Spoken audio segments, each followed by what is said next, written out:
Si Lance, boyfriend ko. Sino yung kasama mo kanina? Si Philip, yung classmate ko. Di ba sabi ko, layuan mo na yun? Tsaka saan ka ba galing kagabi? Ha? Di naman kita pinayagan ha? Pinayagan ba kita? Sorry na, huwag ka na magalit. Ang controlling naman ng boyfriend ni Luna. Ano kaya nagustuhan niya dyan? Ay, nako. Nakakantok naman. Aga-aga. Ito na. Chichirya na naman. Aga-aga oh. Huwag ka tumulad sa kanila. Hindi ka na yung ganyan dati ah. Sa totoo lang, taba-taba mo nga. Hindi mo ba nakita yung katawan mo sa salamin? Pati ano mo, yung kain mo, bawasan mo. Please lang. Tumataba na ako. Wala. Grabe namang mamulis to. Controlling na nga, body shamer pa. Hindi ko talaga feel tong boyfriend ni Luna. Yeah. Oh, Ikaw ba yung samantang nagpapakalat ng kung ano-ano tungkol sa akin, ha? what? Huwag mong mawat-wat ako, ha? Arte-arte mo, di ka pinagkakalat yun? Wala, bakit siya nanagawin? Si Yana. Nachichismis kasi yan. May ka-make out daw. Sa likod ng gym. Mukhang totoo naman. Kasi, anak daw ng dating porn star. Sinusundan ata yung yapak.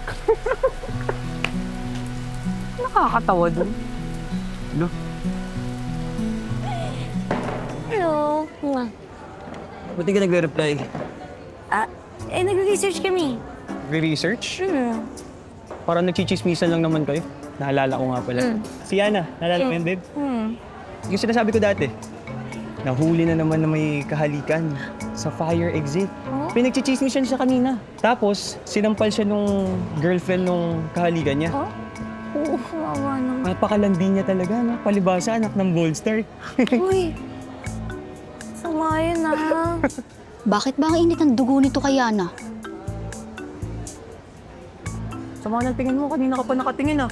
Ha? Uy, Lance. O bakit? Uy. May lalandi ako ng boyfriend mo, ha? Pwede ba? Pakitali naman yung aso mo. Hindi ko alam. Kaya nga pinapaalam ko sa'yo. Bahala ka nang gustong maniwala o hindi. Basta sinabihan kita. Uy, kanina ka pa nakasimangot. Ano ba problema? Luna! Ba kayo? Speaking of that, Luna, wala ka ba talagang balak kausapin ako? Luna, yung yanang yun yung lumalandi sa akin, di ako. Chat ng chat, message ng message. Di ko na nga pinapansin eh.